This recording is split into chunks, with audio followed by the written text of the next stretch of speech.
आइए स्टूडेंट्स, आज हम बात करते हैं हायर परचेज अकाउंटिंग की। हायर परचेज अकाउंटिंग में सबसे पहले जो स्टेप आता है वो आता है कि कैलकुलेशन ऑफ इंटरेस्ट आपको कैलकुलेट करना आना चाहिए। कुछ बेसिक्स टर्म्स होती है कि जैसे कैश प्राइस क्या होता है, हायर परचेज प्राइस क्या होता है। तो देखिए, hire purchase price HPP, hire purchase price is equal to cash price plus interest होता है। इंटरेस्ट होता है। एक टर्म इसमें और आएगी कि नेट कैश प्राइस।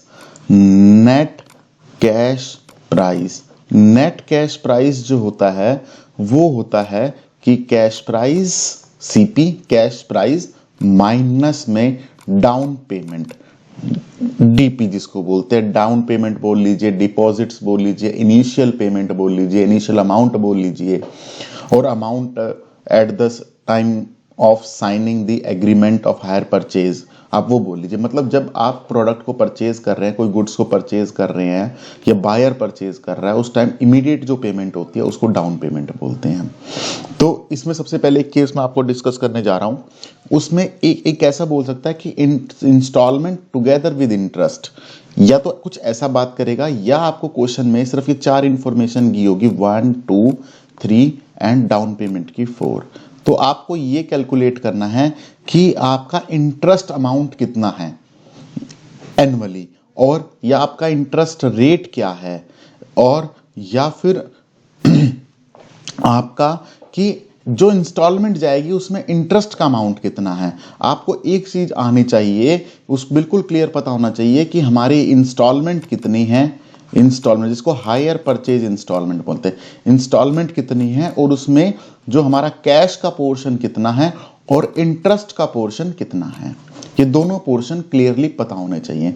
जो इंटरेस्ट लगता है हमेशा ये ध्यान रखिएगा, ये आउटस्टैंडिंग अमाउंट पे लगता है, जो आउटस्टैंडिंग बच जाता है, जो इंटरेस्ट लगता है।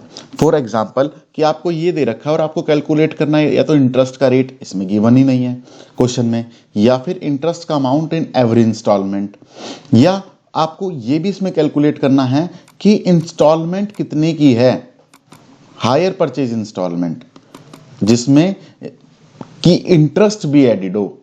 तो उसके लिए देखिए, पहली बात क्वेश्चन को सॉल्व करते हैं। अब 1 बाय 1 ये क्वेश्चन था। देखिए, तो सबसे पहले ये देखिए कि हमने इसमें एक चीज निकाली, in total interest. Total interest 20,000 कैसे आया कि 1,20,000 जो हायर परचेज प्राइस गिवन है माइनस में 1 लाख। अगर ये फॉर्मूला अप्लाई किया, जैसे फॉर एग्जांपल कि यहीं से आया interest is equal to hire purchase price minus में कैश प्राइस।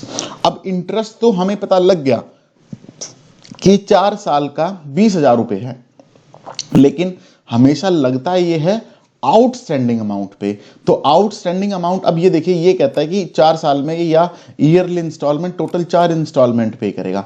तो हमारा नेट कैश प्राइस कितना बचता है, जो आउटस्टैंडिंग अमाउंट है, जो नेट कैश प्राइस या आउटस्टैंडिंग अमाउंट बोल लीजिए, जो हमने अभी पे करना है, तो वो है देखिए ये 80,000। ये 80,000 कैसे आया कि 1 लाख रुपीज कैश प्राइस है, ये फॉर्मूला देखिए, और 1 लाख रुपीज हमारा कैश प्राइस है क्वेश्चन में, और 1 लाख रुपीज में से जब 20,000 माइनस कर देंगे तो ये 80,000 आ जाएगा। यानी 80,000 हमारा नेट कैश प्राइस है जो आउटस्टैंडिंग करेंगे। और ये कितनी इंस्टॉलमेंट में देना है, हमें 4 इंस्टॉलमेंट में पे करना है।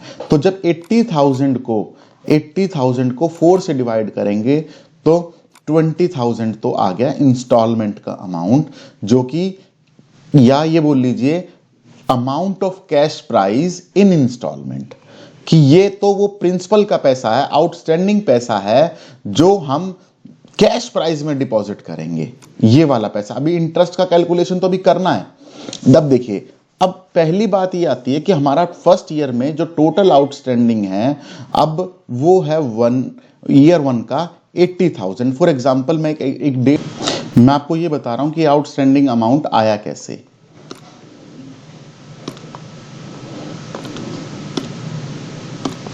देखिए, फॉर एग्जांपल 1/4/2021 को मैंने 1 लाख रुपए की मशीनरी परचेज करी, ठीक है। उसके बाद इमीडिएटली 1/4/2021 को ही 20,000 रुपए की डाउन पेमेंट हो गई। उसके बाद यानी आउटस्टैंडिंग अमाउंट जो रह गया वो 80,000 रह गया। कब?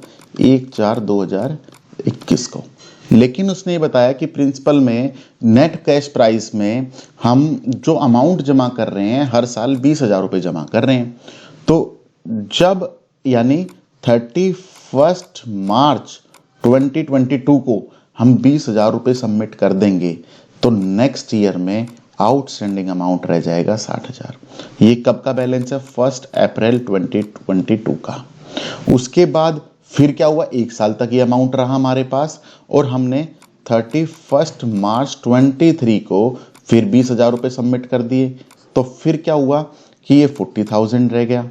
अब 40,000 के बाद फिर आया 1 अप्रैल 23 और 23 को हमने फिर जो है ये 31 मार्च 24 को 20,000 को प्लस कर दिया गया। ये बच गया जी 20,000। उसके बाद ये बैलेंस कब आया?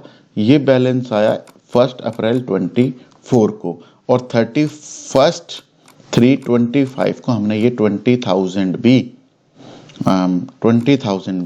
उसको पेड कर दिया। तो ये जो आउटस्टैंडिंग अमाउंट है ऐसे आ रहा है कि पहले साल 80,000 रुपये का पे, यानी जो फर्स्ट ईयर में पूरा इंटरेस्ट इस पे लगेगा, सेकंड ईयर में इस पे लगेगा, थर्ड ईयर में इस पे लगेगा और फोर्थ ईयर में इस पे लगेगा 20,000 रुपये पे। तो यानी ये हमारा आउटस्टैंडिंग अमाउंट आ गया। उसके बाद इसी अमाउंट को हमने इसको रेशो में डिवाइड कर लिया कि 20,000 को 1, 40 को 2, 60 को 3 और 80 को 4। तो रेशो का पूरा टोटल आ गया 10। इंटरेस्ट जो था वो अमाउंट का प्रोपोर्शनेट में हमने डिवाइड कर दिया। जैसे इंटरेस्ट मेरा ये था, यहां पे कैलकुलेट किया था भी 20,000 को 20,000 इंटू में 4 डिवाइड बाय 10 तो 8,000 आ गया। फिर 20,000 इंटू में 3 डिवाइड बाय 10 6,000 आ गया। फिर नेक्स्ट 20,000 इंटू में 2 डिवाइड बाय 10 4,000। 20,000 इंटू में 1 डिवाइड बाय 10 2,000। तो देखिए इसको हमने आउटस्टैंडिंग, मतलब इसमें हमने क्या किया कि टोटल अमाउंट है उसके प्रोपोर्शनेट में डिवाइड कर दिया इंटरेस्ट को। फॉर एग्जांपल कि जो इंटरेस्ट है, देखिए जितना जितना आउटस्टैंडिंग प्रोपोर्शनेट बचा उतना उतने में हमने इंटरेस्ट को डिवाइड कर दिया। अब देखिए क्योंकि क्वेश्चन में ही था कि 4 इंस्टॉलमेंट जाएंगी तो 4 इंस्टॉलमेंट ये गई 20,000 की और यानी प्रिंसिपल में गए वही। देखिए नेट कैश प्राइस आ गया आपका यहां पर 80,000। अब तो यानी हायर परचेज इंस्टॉलमेंट कितने की हुई? 20 प्लस इंटरेस्ट 8,000, 20 प्लस 6,000 26,000। अब ये सारी हमारी इंस्टॉलमेंट आ गई first, second, third and fourth. Thank you very much.